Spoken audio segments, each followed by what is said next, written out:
ក្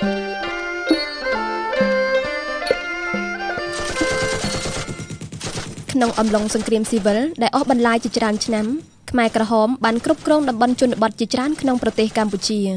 ពួកគេបានកាន់កាប់ទីក្រុងភ្នំពេញដោយជោគជ័យនៅថ្ងៃ17ខែមេសាឆ្នាំ1975តែក្រុមខ្មែរក្រហមជានរណា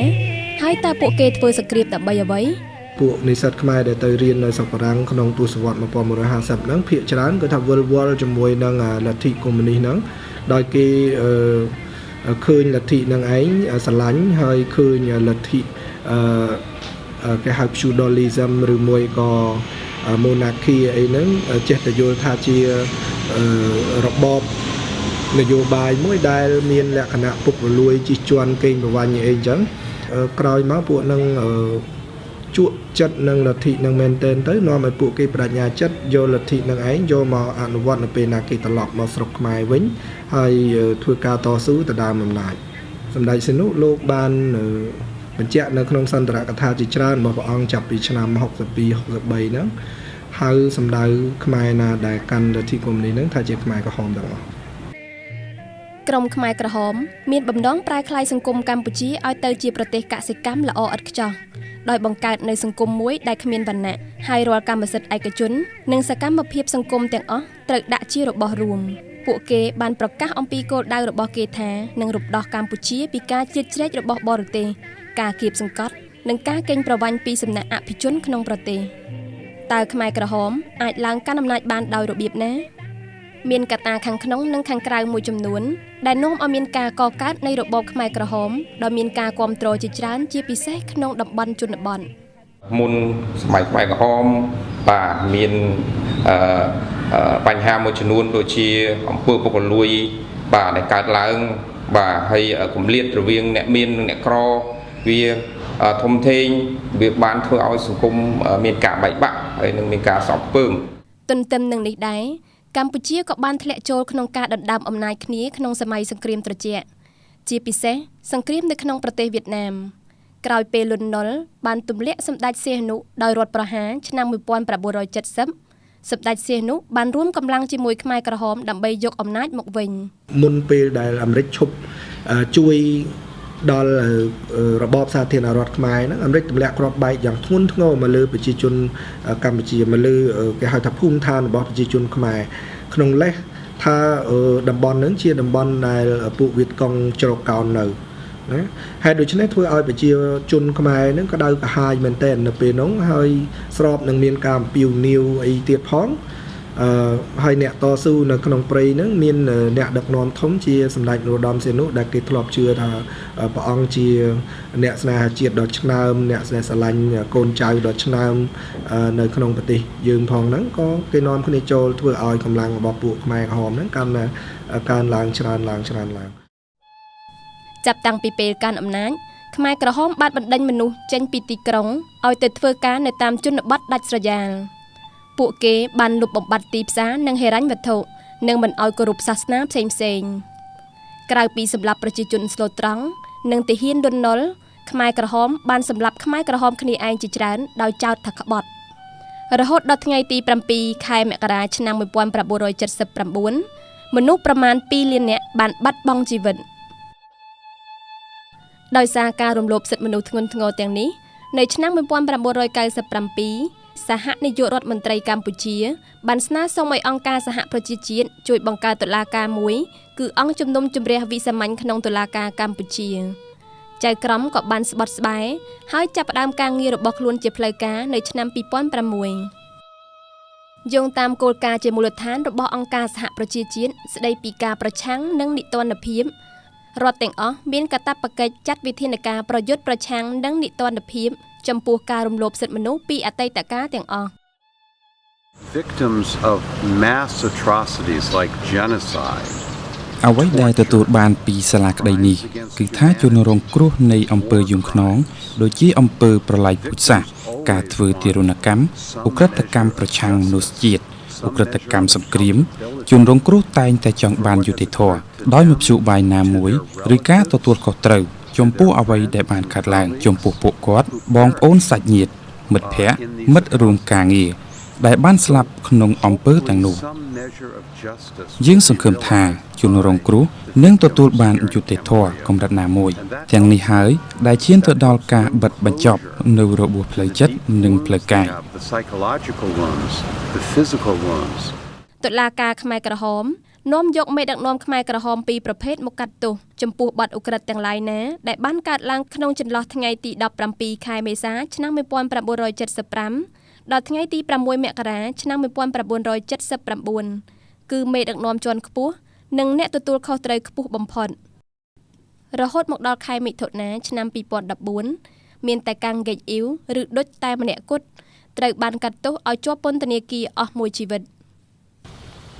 តែមួយនេះក៏ប៉ុន្តែយើងគួរតែទទួលស្គាល់តាំងពីនីតិវិធីជំនុំជម្រះនោះយើងអាចដឹងអំពីប្រវត្តិសាស្ត្រគាត់បាននិយាយច្រើនហើយនឹងមាន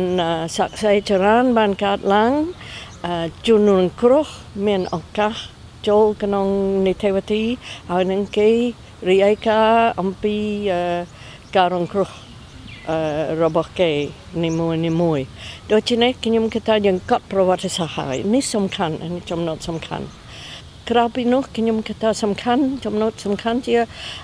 តុលាការបានទទួលស្គាល់អានេះកើតឡើងពិតប្រាកដពីព្រោះពីមុនខាងខ្មែរក្រហមគេប្រាប់ថាអូអត់មានអីកើតឡើងនេះជាកំហុសតែប៉ុណ្ណោះក៏ប៉ុន្តែតាមរយៈតុលាការយើងអាចបង្កើតកាពិតសួរតែហេតុអីបានជាវាយូរម៉េចសាក់សីនេះលោក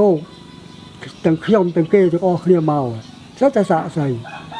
អូយក្បាលខ្មោចផោះតាំងលោកចុះហេតុអីបានគេពជាពេលយូរម្ល៉េះខ្ញុំដូចជាឡែកតែម៉ងពជាពេលយូរអ្នកអាចដេញរូបអ្នកដេញជាគេចាប់ចងងាប់អស់ហើយចាស់ទៅនឹងអត់ដែរនឹងទៅនិយាយធ្វើអីទៀតទេIt is necessarily slow because ដំណើរការកាត់ទោសមានភាពយឺតយ៉ាវដោយសារតែជាឧក្រិដ្ឋកម្មដ៏ស្មុគស្មាញវាមិនមែនជាឃាតកម្មមួយករណីទេតែវាជាឧក្រិដ្ឋកម្មលើប្រជាជនកម្ពុជារាប់សែននាក់ដើម្បីយកមេដឹកនាំមកកាត់ទោសបានដូចជាខៀវសំផននួនជាឬដូច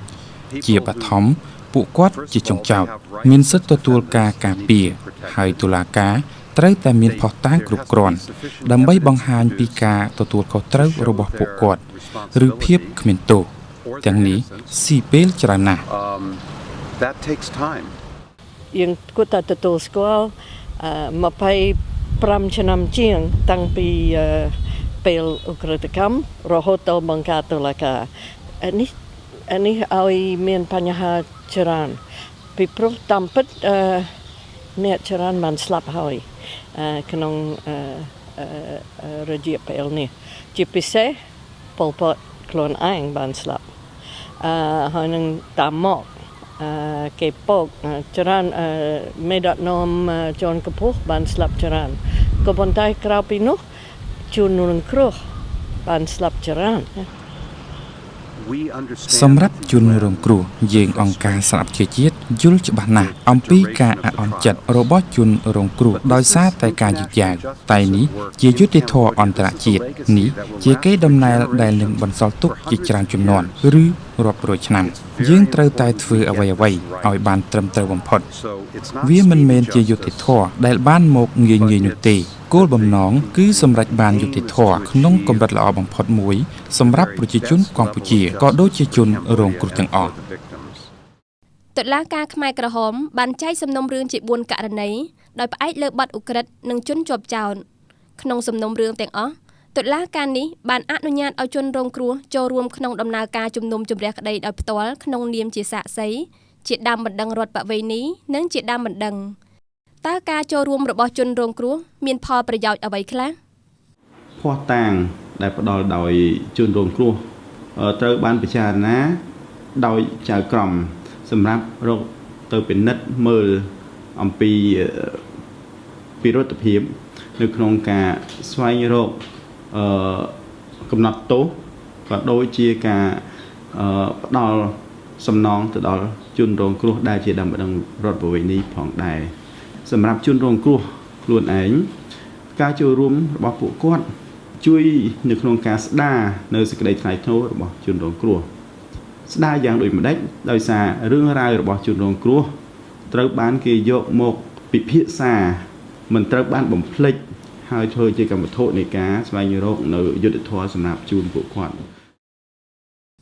យោងតាមច្បាប់អន្តរជាតិនិងច្បាប់ជាតិជនរងគ្រោះមានសិទ្ធិទាមទារសំណងដែលមានន័យស្មើការប៉ះពៅឬសងចំពោះបទឧក្រិដ្ឋដែលបានបង្កការខូចខាតដល់ពួកគាត់តើសំណងប្រភេទណាដែលសាលាក្តីខ្មែរក្រហមអាចផ្ដល់ជូននៅក្នុងប្រព័ន្ធសាលាក្តីខ្មែរក្រហមនេះគឺជាសំណងសមូហភាពហើយនិងសំណងផ្លូវចិត្តសំណងនេះគឺមិនមានគោលបំណងសងទៅលើបុគ្គលរៀងៗខ្លួនទេគឺមានន័យថាយើងសងជារួមទៅលើក្រុមជនរងគ្រោះដើម្បីឲ្យគាត់ស្ងប់ចិត្តក្នុងករណី002វគ្គទី1ដើមបណ្ដឹងរដ្ឋបវេនីបានស្នើសុំគម្រោងសំណងចំនួន13ទៅកាន់តុលាការអង្គការក្តីករណានិងអង្គការយុវសន្តិភាពគឺជាស្ថាប័ន2ដែលធ្វើការក្នុងការកសាងសន្តិភាពដោះស្រាយទំនាស់និងការអប់រំទាក់ទងទៅនឹងរបបខ្មែរក្រហមស្ថាប័នទាំងពីររួមគ្នាអនុវត្តគម្រោងសំណងមួយរបស់សាលាក្តីខ្មែរក្រហមគឺការតាំងពិព័រណ៍ចល័តនេះទី1គឺយើងចង់ផ្សព្វផ្សាយដល់សាធារណជនគឺថាឲ្យគាត់បានទទួលស្គាល់នៅប្រតិកម្មដែលបានកើតឡើងដោយការជំនឿដោយបង្ខំនោះបាទទៅលើជនរងគ្រោះនឹងដើមដឹងរដ្ឋប្រវេណីទី2គឺយើងចង់ផ្សព្វផ្សាយដល់សាធារណជនផងលើកកម្ពស់ចំណេះដឹងទាក់ទងនឹងប្រវត្តិសាស្ត្រខ្មែរក្រហមយើងចង់ជំរុញឲ្យមានការជជែកទូលំទូលាយបាទអំពីបញ្ហាប្រវត្តិសាស្ត្រខ្មែរក្រហមនេះបាទដើម្បីធ្វើយ៉ាងណាឲ្យពួកគាត់នឹងប្រែក្លាយអំពីហៅថាជាជនរងគ្រោះទៅជាប្រជាជនសកម្មមួយបាទហើយប្រជាជនសកម្មនោះមានន័យថាគឺគាត់ចាប់ផ្ដើមដោះស្រាយអតីតកាលដោយខ្លួនឯងបាទមិនចាំបាច់ពឹងពាក់ឬរងចាំអ្នកដទៃមកជួយគាត់ទេឬក៏ធ្វើការងារឲ្យគាត់ទេបាទជាពិសេសអ្នកជំនាន់ក្រោយក្នុងការដែលគាត់អាចទៅជាអ្នកដឹកនាំប្រទេសក៏ដូចជាអ្នកដែលផ្លាស់ប្ដូរសង្គមនៅពេលអនាគតនោះគាត់អាច